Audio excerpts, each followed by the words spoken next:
नमस्कार दोस्तों, स्वागत है आपका करंट अफेयर जंक्शन में। दोस्तों आज है 22 जून 2020। तो आज हम 22 जून 2020 से रिलेटेड जितने भी करंट अफेयर के इम्पोर्टेंट क्वेश्चन बनेंगे उनके बारे में डिस्कस करेंगे। हमने जो भी क्वेश्चन उठाए हैं वे आपके आने वाले एग्ज़ाम के लिए बहुत ही महत्वपूर्ण हैं, तो वीडियो को स्किप मत करना। वीडियो के लास्ट में हम आपसे क्वेश्चन भी पूछेंगे जिसका आंसर आपको कमेंट बॉक्स में करना होगा। देखते हैं हमारे आज यानी कि 22 जून की करंट अफेयर। नीति आयोग ने किसके नेतृत्व में एक उच्च स्तरीय समिति का गठन किया है जो नौकरी देने में प्रवासी मजदूरों की मदद करेगी? ऑप्शन नंबर ए हमारा आंसर है अमिताभ कांत।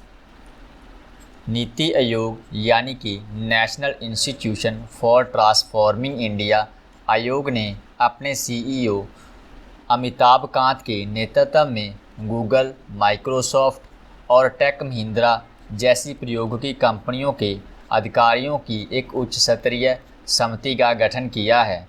इसका उद्देश्य लॉकडाउन के दौरान अपने घरों को परते प्रवासियों को रोज़गार के लिए बेहतर अवसर प्रदान करना है। नीति आयोग के बारे में देखते हैं। इसका हेड ऑफिस नई दिल्ली में है। इसके अध्यक्ष नरेंद्र मोदी हैं। इसके मुख्य कार्यकारी अधिकारी अमिताभ कांत हैं। इसके उपाध्यक्ष राजीव कुमार हैं। नेक्स्ट क्वेश्चन, हाल ही में भारत के कोविड रिस्पॉन्स को सपोर्ट करने के लिए किस देश ने 200 मिलियन यूरो यानी कि 1709 करोड़ रुपए की मदद की है?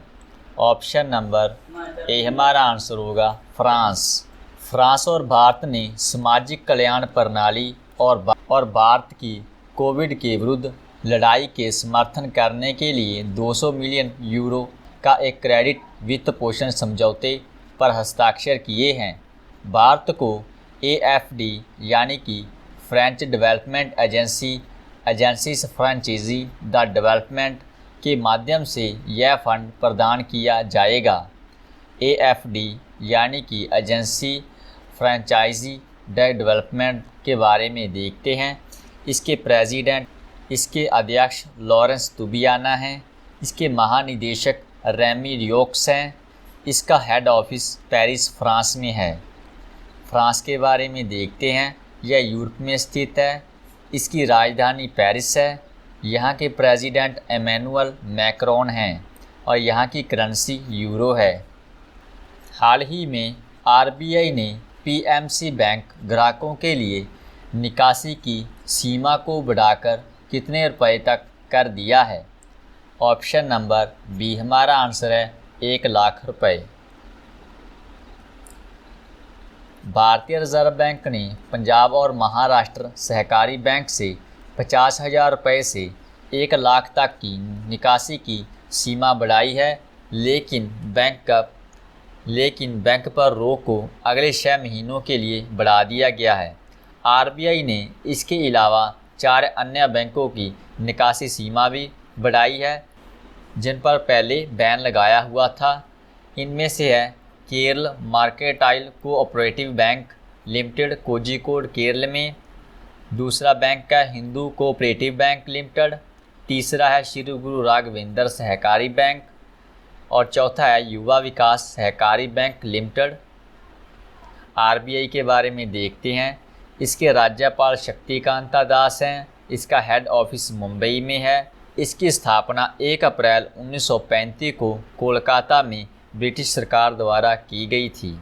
नेक्स्ट, एक्सिम बैंक ने अल्दो चवारिया अस्पताल के पुनर्निर्माण के लिए किस सरकार को 20.10 मिलियन अमेरिकी डॉलर राशि देने की घोषणा की है?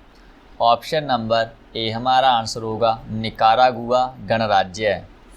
भारत सरकार की ओर से export import bank of India यानी कि एक्सिम ने अल्दो चवारिया हॉस्पिटल के पुनर्निर्माण के लिए निकारागुआ गणराज्य की सरकार को 20.10 मिलियन अमेरिकी डॉलर की एक लाइन ऑफ क्रेडिट का विस्तार किया है। इस समझौते के तहत तरुण शर्मा महाप्रबंधक एक्सिम बैंक और Jose Adrian Chavarria general vice Nicaragua सरकार द्वारा हस्ताक्षर किए गए। अब इस समझौते के तहत एक्सिम बैंक ने भारत सरकार की ओर से निकारागुआ में 4 लाइन ऑफ क्रेडिट का विस्तार किया है, जिसका कुल मूल्य 87.63 मिलियन अमेरिकी डॉलर है। एक्सिम बैंक के बारे में देखते हैं। इसके CEO डेविड रस्किना हैं। इसका हेड ऑफिस मुंबई में है। इसकी स्थापना 1 जनवरी 1982 को हुई थी। निकारागुआ के बारे में देखते हैं। इसकी राजधानी मानागुआ है। इसकी करेंसी निकारागुआ कोर्डोबा है। हाल ही में ITF मैन के टेनिस पैनल में किस भारतीय राष्ट्रीय चैंपियन खिलाड़ी को चुना गया है? ऑप्शन नंबर ए हमारा आंसर होगा निक्की कल्याणंद पूनाचा।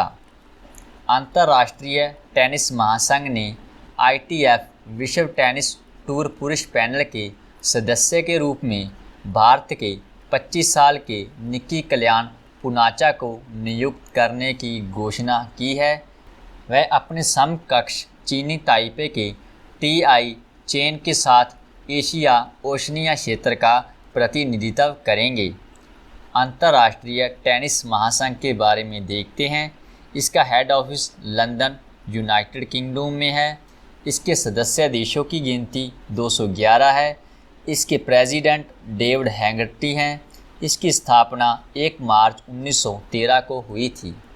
हाल ही में किस फुटबॉल टीम ने लगातार 8वीं बार बुंडेसलीगा का खिताब अपने नाम किया है? ऑप्शन नंबर ए हमारा आंसर होगा बायरन म्यूनिख। बायरन म्यूनिख ने लगातार 8वीं बार बुंदेसलीगा का खिताब जीता है। इस जीत से बायरन म्यूनिख ने दूसरे स्थान पर काबज बोरुसिया डॉर्टमंड को 10 अंक की बढ़त हासिल कर ली। बायरन म्यूनिख ने पिछले महीने बुंदेसलीगा के फिर से शुरू होने के बाद 7 बार जीत दर्ज की है। इस तरह से अब उसका ये कुल 30वां खिताब जीता है। बुंदेसलीगा की शुरुआत साल 1963 में हुई थी। तब से अब तक बायरन म्यूनिख ने 58 में से सबसे ज़्यादा 30 बार यह खिताब जीता है। नेक्स्ट, हाल ही में यूज़र फ्रेंडली PPE नवरक्षक को किस ने मंजूरी दी है? ऑप्शन नंबर ए हमारा आंसर होगा ICMR। व्यक्तिगत सुरक्षा उपकरण यानी कि PPE किट, जिसे नवरक्षक के नाम से जाना जाता है, भारतीय बाज़ार में कुछ समय के बाद ही उपलब्ध होने की उम्मीद जताई गई है, क्योंकि भारतीय चिकित्सा अनुसंधान परिषद यानी कि ICMR ने बड़े पैमाने पर इसके उत्पादन को मंजूरी दे दी है। यह एक DRDO प्रयोगशाला के परीक्षण के बाद इस किट को प्रमाणित किया गया है। विश्व हाइड्रोग्राफी दिवस किस दिन मनाया जाता है? ऑप्शन नंबर सी हमारा आंसर होगा 21 जून।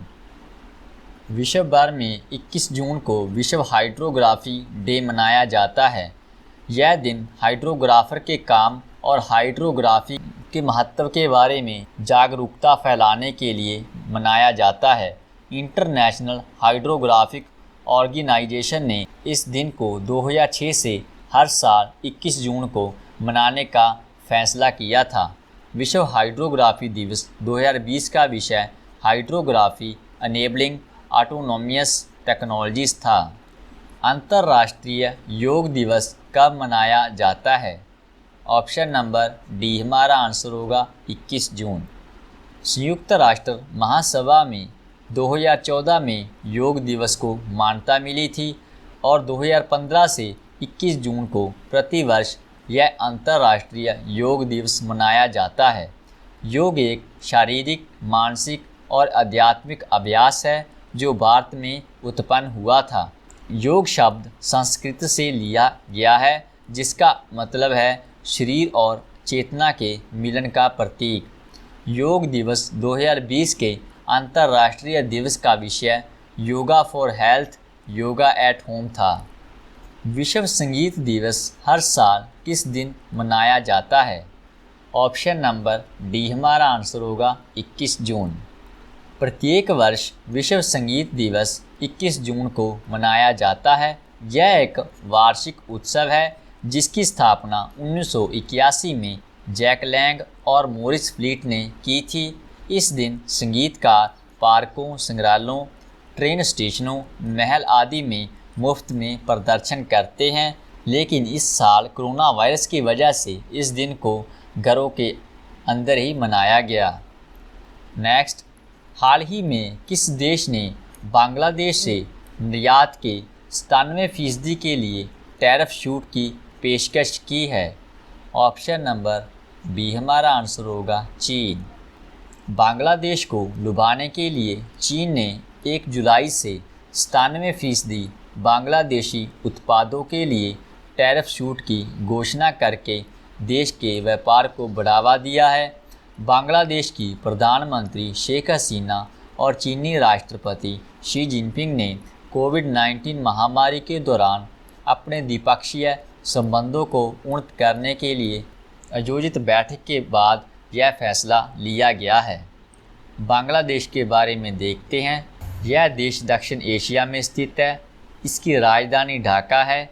इसके प्रेसिडेंट अब्दुल हामिद हैं। इसके प्राइम मिनिस्टर शेख हसीना हैं। यहाँ की करेंसी बांग्लादेशी टका है। चीन के बारे में देखते हैं। यह पूर्वी एशिया में है। इसकी राजधानी बीजिंग है। यहाँ के प्रेसिडेंट शी जिनपिंग हैं और यहाँ की करेंसी रेनबिंबी है। हाल ही में आई रिपोर्ट के अनुसार मुकेश अंबानी को दुनिया में सबसे अमीर व्यक्ति के रूप में कौन सा स्थान मिला है? ऑप्शन नंबर सी हमारा आंसर होगा 9वां स्थान। 20 जून 2020 को जारी ब्लूमबर्ग बिलियनियर्स इंडेक्स के अनुसार रिलायंस इंडस्ट्री के अध्यक्ष मुकेश अंबानी दुनिया के शीर्ष 10 सबसे अमीर लोगों की सूची में शामिल हो गए हैं। उन्हें नवीनतम रिपोर्ट के अनुसार दुनिया के 9वें सबसे अमीर व्यक्ति के रूप में स्थान दिया गया है।